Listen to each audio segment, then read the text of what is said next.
En ce qui concerne le jalonnement, quoi qu'il en soit, je pense que c'est un gros problème d'éducation en ce moment. Au moins dans le cas de Corz, il n'y a pas de risque principal. Vous pouvez donc le faire de manière totalement passive et gagner du rendement avec votre Bitcoin. Et je pense que cela a été un argument de vente important pour ces différentes personnes qui se sont impliquées jusqu'à présent. Mais je ne veux pas être dédaigneux, mais il y a toujours un risque, comme si il y a une façon dont le système ne pourrait pas bien fonctionner, pas dans notre cas. Vous n'avez donc qu'à faire confiance à Bitcoin. Vous faites donc un verrouillage temporel natif Bitcoin et ce verrouillage temporel natif Bitcoin signifie le contrat intelligent sur Bitcoin où vous n'êtes pas intelligent. C'est un mécanisme que vous pouvez faire avec Bitcoin. C'est un relais. C'est un relais. Vous n'êtes donc jamais censé obtenir quoi que ce soit d'autre. Cela est pris en compte dans notre mécanisme de consensus. La pire chose qui puisse arriver dans ce cas est que vous n'obteniez pas vos récompenses de base.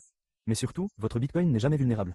Donc, si le cœur du réseau a une sorte de problème de consensus, des récompenses ou quelque chose comme ça, cela n'aura aucun impact sur votre Bitcoin, n'est-ce pas? Il s'agit donc d'une éducation qui, bien que de cette façon, permettrait à ces institutions de comprendre ce qu'est un relais dans une réorganisation, dans un échec de consensus, sans impact sur votre Bitcoin, cela doit prendre des semaines. Donc, cette boucle de réalisation que vous venez de traverser est en fait la conversation que j'ai environ 20 fois par semaine, car la plupart des gens commencent cette conversation en disant que je ne vous enverrai jamais mon Bitcoin parce que je suppose qu'il y a une signature multiple ou ils supposent qu'ils ne le sont pas du tout.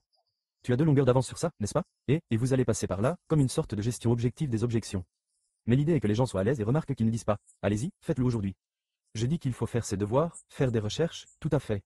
Et c'est le mieux que je puisse faire ici. Et genre, on se connaît depuis 2 ans. Peu importe, tu continues à parler, qui va finalement le faire, mais je dois avancer à ton rythme, n'est-ce pas?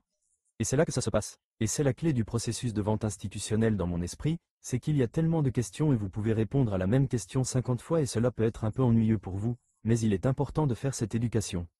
Je me considère comme le directeur de l'éducation pour le noyau et c'est tout ce que je fais, c'est simplement essayer d'avoir une conversation pour éduquer les gens et comme si vous étiez l'une des personnes les plus natives de la cryptographie que j'ai jamais rencontrées, n'est-ce pas?